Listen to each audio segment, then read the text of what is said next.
ये जो तस्वीरें अभी आप स्क्रीन पर देख रहे हैं, ये तस्वीरें किसी इंस्टाग्राम इन्फ्लुएंसर की नहीं है, बल्कि यूपीएससी में 533वीं रैंक लाने वाली पूर्वा चौधरी की है, जो इन दिनों बड़ी वायरल है। या ये कह लीजिए कि विवादों में है। विवादों की वजह है उनका यूपीएससी का रिजल्ट और उनका यूपीएससी में सिलेक्शन। दरअसल जब 22 अप्रैल को यूपीएससी 2024 का रिजल्ट आया था, तब लिस्ट में राजस्थान की रहने वाली पूर्वा चौधरी का भी नाम था, जिनकी 533वीं रैंक यूपीएससी में आई थी। लेकिन रिजल्ट के कुछ समय बाद ही पूर्वा के सिलेक्शन पर सवाल उठने लगे। आरोप लगने लगे कि पूर्वा चौधरी ने आरक्षण का गलत इस्तेमाल किया है।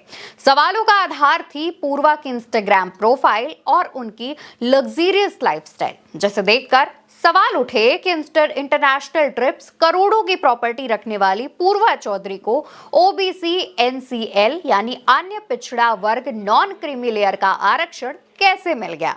कहीं ये एक और यूपीएससी सिलेक्शन फ्रॉड तो नहीं है। तो पहले ये समझते हैं कि ये पूरी कंट्रोवर्सी शुरू कैसे हुई। तो पूर्वा की बहन नव्या सहारन ने एक इंस्टाग्राम पोस्ट किया, जिसमें रिजल्ट के आने के बाद नव्या ने पूर्वा के सिलेक्शन की जानकारी देते हुए एक रील शेयर की। रील में यूपीएससी बिल्डिंग के बाहर खड़ी हुई पूर्वा की फोटो थी। इसके अलावा और भी कई सारी फोटोज पूर्वा की थी। इसके बाद इंटरनेट यूजर्स ने पूर्वा के इंस्टाग्राम प्रोफाइल को खंगालना शुरू किया, तो उनकी ऐसी कई सारी तस्वीरों पर सवाल उठने लगे, जिसमें वो महंगी गाड़ियों, कपड़ों और ट्रिप्स में अपनी लग्जूरियस लाइफस्टाइल को फ्लॉन्ट करती नजर आ रही हैं। उनके स्क्रीनशॉट्स शेयर किए जाने लगे। इसके बाद पूर्वा ने अपना अकाउंट डीएक्टिवेट या फिर डिसेबल भी कर दिया, लेकिन तब ही उनकी तमाम तस्वीरें वायरल हो चुकी थी और वो सोशल मीडिया पर उनके सिलेक्शन पर सवाल उठने लगे थे। कहा जा रहा था कि एक अधिकारी की बेटी को ओबीसी एनसीएल यानी other backward classes non creamy layer का आरक्षण कैसे मिल गया। दरअसल पूर्वा के पिता सरकारी अधिकारी हैं। मीडिया रिपोर्ट्स के अनुसार पूर्वा के पिता ओम प्रकाश राजस्थान प्रशासनिक सेवा में अतिरिक्त जिला कलेक्टर यानी आरएएस हैं और वर्तमान में कोटपुतली में अतिरिक्त जिला कलेक्टर के पद पर पोस्टेड हैं। पूर्वा चौधरी का ननिहाल राजस्थान के भादरा में है। लेकिन जब पूर्वा और उनके यूपीएससी सिलेक्शन पर सवाल उठने लगे, तो पूर्वा के पिता ओम प्रकाश सहारन ने सामने आकर सफाई दी और कहा, लोगों को इसके बारे में कोई ज्ञान नहीं है, वो बस गलत बयानबाजी कर रहे हैं। 40 की उम्र से पहले सीधी आरएएस भर्ती के मामले में ओबीसी एनसीएल का लाभ लागू नहीं होता है। मैं 44 साल की उम्र में आरएएस अधिकारी बना, इसलिए ये दावा है कि मेरी बेटी ने प्रमाण पत्र का दुरुपयोग किया है, पूरी तरह से झूठ है। लोग भेड़चाल वाली मानसिकता का पालन करते हैं।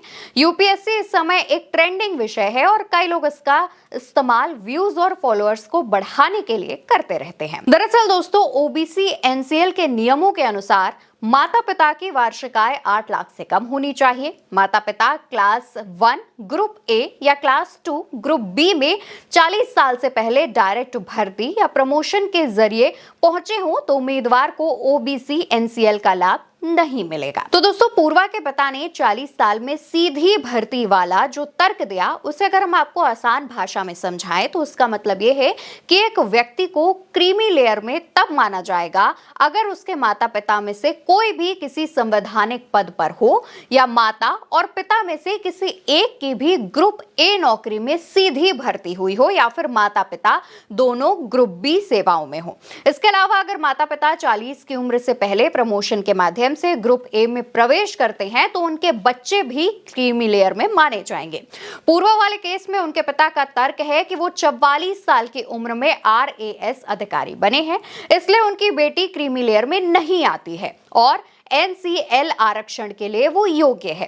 हालांकि इस पूरे मामले पर पूर्वा की तरफ से कोई भी स्टेटमेंट सामने नहीं आया है, लेकिन ऐसा पहली बार नहीं है जब यूपीएससी के रिजल्ट पर विवाद हुआ हो। इससे पहले साल 2023 में 841 रैंक लेकर आने वाली पूजा खेडकर को लेकर भी काफी ज्यादा विवाद हुआ था। हालांकि बाद में फर्जी सर्टिफिकेट बनाकर आरक्षण लेने वाली पूजा को सिविल सेवाओं से बर्खास्त कर दिया गया।